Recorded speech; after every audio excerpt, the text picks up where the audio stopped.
Habits can either make or break an individual. These habits that will be shared with you are habits that will reshape the way you operate in your profession and are tools that you need to ensure progress, success, and peace of mind.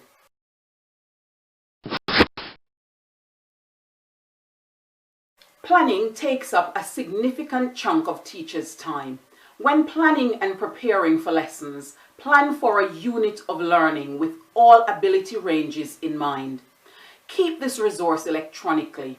This allows you to have the resource for other academic years to come and for a range of needs.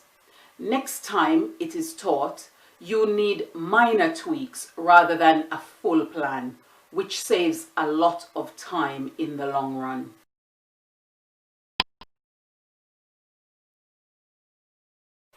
Assumptions should be kept to a minimum. There are two that I want to talk about here. The first one has to do with your teaching. You cannot assume that what was to be taught previously was taught, or that students learned and remember them. Assess students' point of entry into topics, courses, or units to determine where the learning is going. You don't want students sitting before you bored because they are relearning something that they have already learned and are capable of doing. Equally, you don't want students sitting frustrated because they don't have the skills required to access what you are teaching. The second area of assumption I want to talk about is with colleagues. With colleagues, don't assume. Ask and get clarity on who has done what or who needs to do what. When you are clear, you are better able to make the right and sound decisions.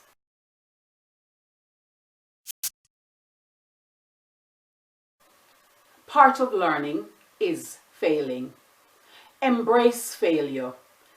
Even the most perfectly planned lessons can fail to go as you planned. The key is to identify when and implement your backup plan. Don't limit yourself from taking risks to try new ways of learning and teaching because you're afraid it will fail. Do the necessary risk assessments and plan thoroughly, then implement. Improve the techniques as you go along, and you will be able to develop new skills and improve your teaching and learning practices.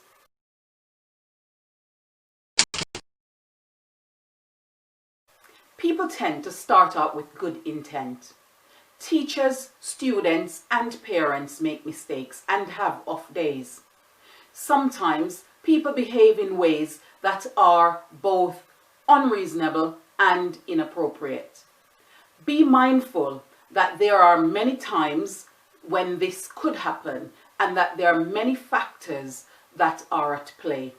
It is important that teachers are willing to give themselves the opportunity to start over and give others the chance to do the same.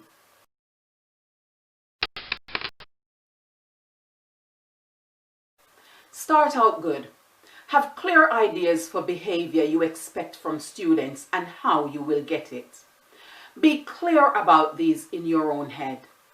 Remember, more is achieved through restorative and cognitive behavioral discussions with students than you will ever get with detention. Detaining a student or group of students to have much needed discussions with them is good. Having extensive periods of detention is not the most productive use of your time nor of the students.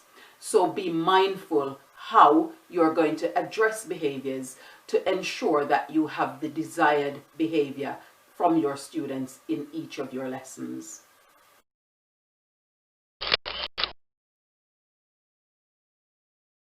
Always seek to empower students. Students' respect is better than their friendship or fear. It is better to gain the students' respect rather than to try and be their friend, or to inject so much fear they resent you. Be firm, be fair, listen, and act accordingly with compassion, understanding, and mindfulness.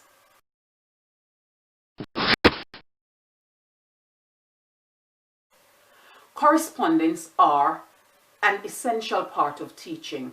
From emails, letters, face-to-face meetings, and phone conversations, correspondence will happen. The one I want to focus on is phone correspondences. Calling seems like the easiest option, but it can be extremely time-consuming. When parents are not available, leave messages, which you could follow up with an email. When leaving messages, unless absolutely necessary, avoid promises to call back. Rather, ask them to get in touch to discuss further if needed. You will need to honor your promise of a follow-up call, and this could occupy a significant amount of time.